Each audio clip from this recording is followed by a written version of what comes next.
The graduation address gives us the opportunity to hear from a distinguished member of our alumni community. And we're indeed fortunate today that the address will be delivered by Ms. Janette Kendall. Ms. Kendall is an experienced company director with more than 25 years board experience across public, private and not-for-profit organisation, spanning a diverse range of industries. She has significant expertise in strategic planning, digital innovation, marketing and leadership across a number of industry sectors. She's currently on the board of Nine Entertainment, the Costa Group, Welcome Worldwide, the Melbourne Theatre Company and Vicinity boards. Her executive experience, both in Australia and China, includes work in digital technology, marketing and communications, media, retail, fast-moving consumer goods, hospitality, gaming, property and manufacturing. I now have much pleasure in inviting Ms. Janette Kendall to deliver our graduation address.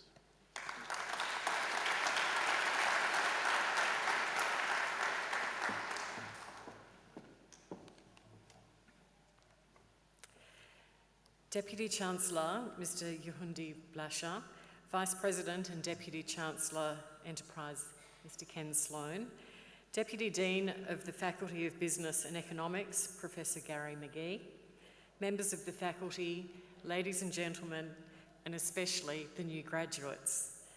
What an honour it is to be asked to speak to you today.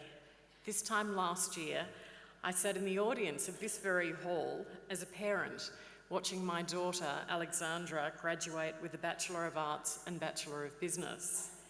And I'll be back again next year to watch my son, Will, graduate with a Masters of Architecture.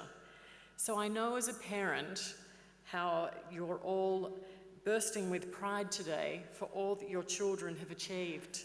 Let's acknowledge the support and encouragement you as parents and carers have given over many years to all of those graduating today.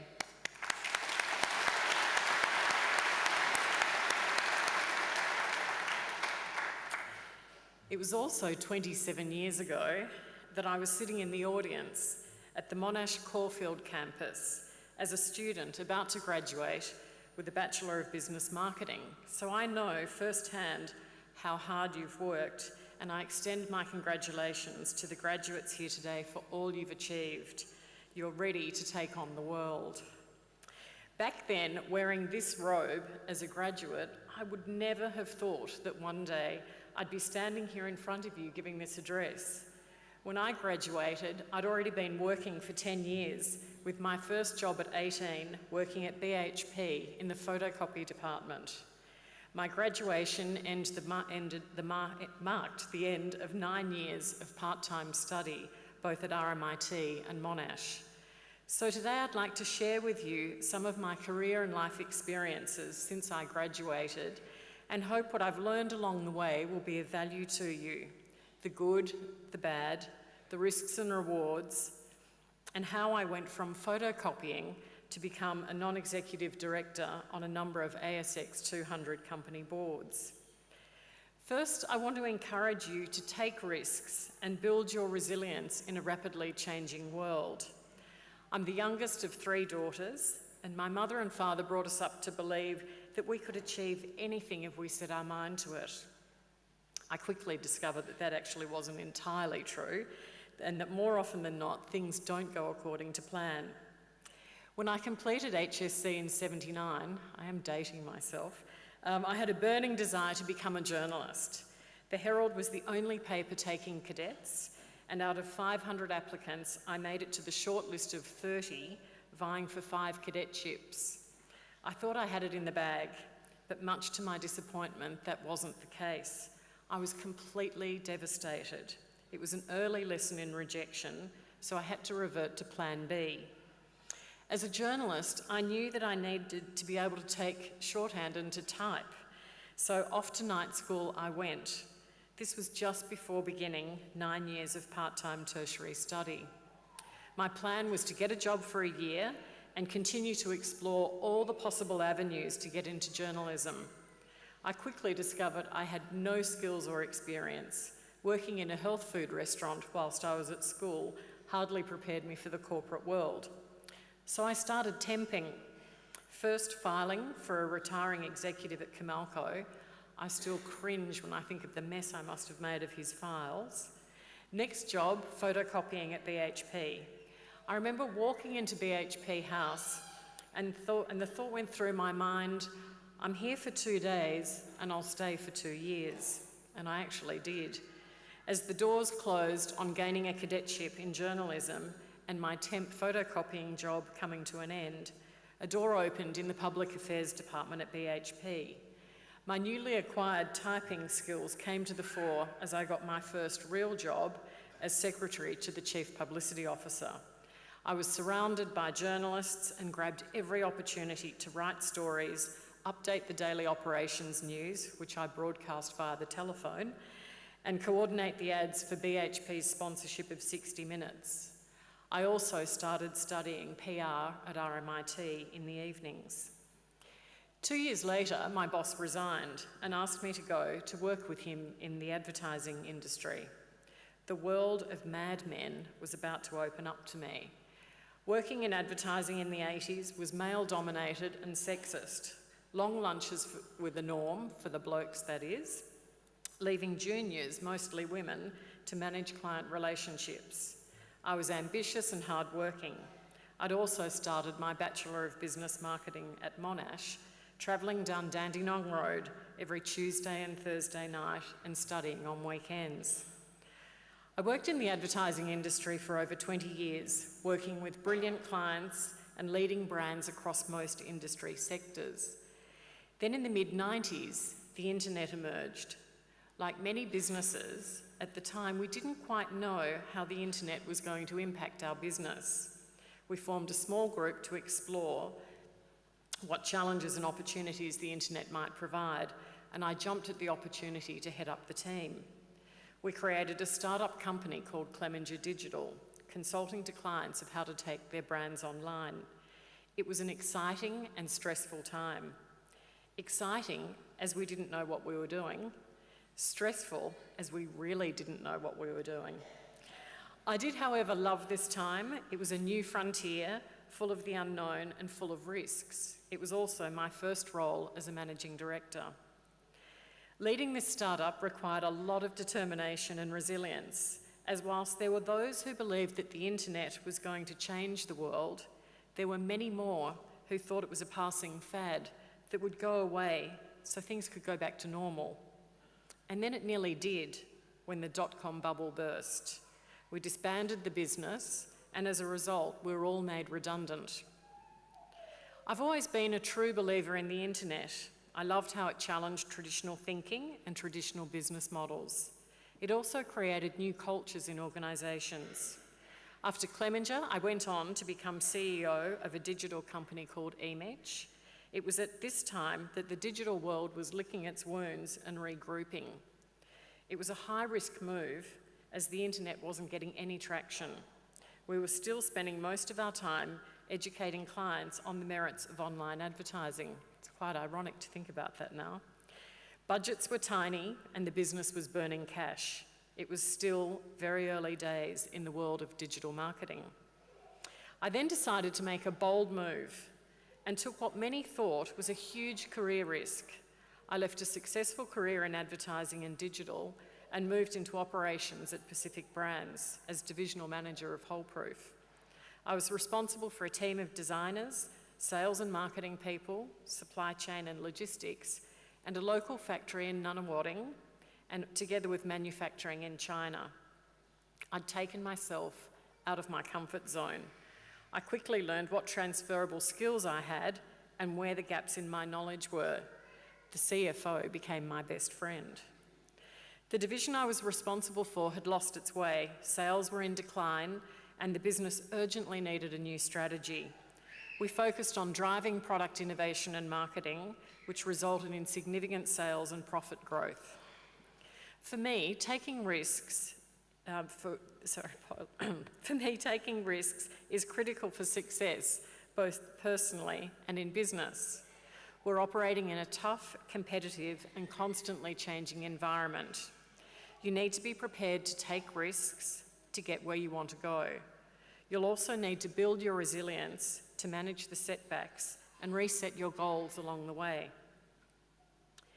Secondly, I'd like to encourage you to embrace diversity, diversity of skills, diversity of gender, and most importantly, diversity of culture.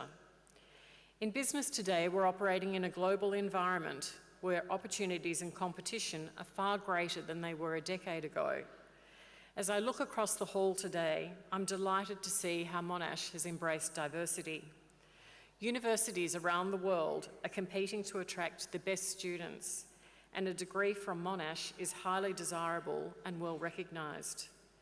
Monash University alumni, which you joined today, can be found in 155 countries worldwide. The largest alumni communities are here in Australia, in China, Indonesia, Hong Kong, Malaysia, Singapore, the United Kingdom, and the United States of America. Throughout my career, I've been fortunate to work closely with China. At Pacific Brands, my job took me to China every 8 weeks. We worked with over 25 factories spread across the country. Most were in Tier 2 and Tier 3 cities.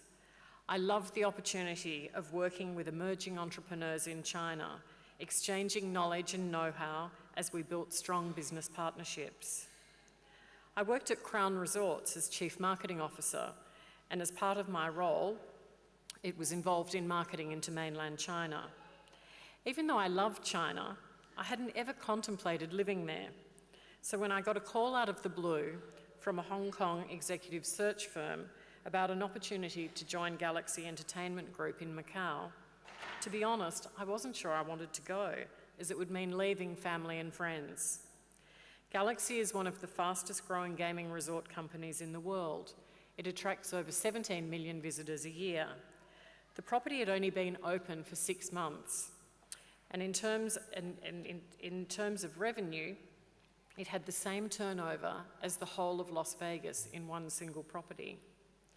As you might have gathered by now, I like a challenge and taking risks, so I accepted the role. I was responsible for a marketing team of 600 people. They were some of the most highly educated people I've worked with. Many were proud graduates from Monash. It was an extraordinary time and an amazing experience. I worked for Galaxy for 3 years, and during that time, my knowledge of doing business in China grew enormously. I was part of a culturally diverse executive team comprising people from Asia, the USA, the UK, and Australia. We brought a diverse range of skills, experience, and cultures to the table, and together achieved record revenue and profit growth. And so I encourage you to not only seek opportunities in Australia, but also to work in other countries throughout your career. You'll learn and grow from others and discover better business outcomes are achieved through a diversity of skills, gender, and cultures working together. Thirdly, I encourage you to build your network and find role models and mentors. I managed a board career in parallel with my executive career for over 25 years. This allowed me to significantly extend my network beyond my day job. I was the first woman appointed to the board of Clemenger BBDO when I was 28. I then joined the board of the Melbourne International Festival of the Arts, and over the years joined the advisory boards of the AFL Players Association, Monash Digital, and the Howard Florey. I was appointed to the board of the NSX-listed Foodworks while still working at Pacific Brands, and continued that board role throughout my time as an executive at Crown. This provided me an opportunity to extend myself beyond my industry and broaden my business knowledge. I also met extraordinary people with diverse experiences. I found role models and mentors from other industries who became a sounding board and broadened my business skills. They taught me much about business and leadership. They encouraged me and guided me throughout my career, for which I'm eternally grateful. Upon returning from China, I applied for the Australian Institute of Company Directors Chair's Mentoring Program. This 12-month program is designed to increase the number of women on ASX 200 boards. I was very fortunate to be mentored by Peter Hay, the chairman of Vicinity Centres and Newcrest Mining. Up until that time, my board career had been secondary to my executive career. Board roles just happened, as opposed to me thinking strategically about my board portfolio. My mentor encouraged me to think more deeply about my skills and experience around operations, marketing, digital transformation, and China, and how this could be of value to different industry sectors and listed companies. He also instilled in me a belief that I could one day build a strong portfolio of leading ASX 200 companies. I systematically worked my way through the ASX 200, identifying sectors and companies of interest.